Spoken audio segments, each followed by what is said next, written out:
На улице Театральной, многострадальной, наконец-то делают ремонт дороги. Просто накидан асфальт, ни смолы, ни фрезеровки, ничего нету. Сейчас посмотрим на технологию.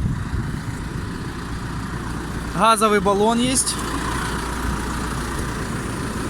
Просто ребята бросают яму. Ребят, что не зачищаем? Что не выгребаем грязь? Холодный асфальт. Прямо на грязь, на землю так бросается. Правильно я понимаю? Посмотрим, сколько простоит. Холодный асфальт у нас. Мешки разбросаны просто по ямам. Несколько лет назад депутат Дедковская нас шантажировала, просила переименовать улицу как ей надо, чтобы здесь провести нормальный ремонт.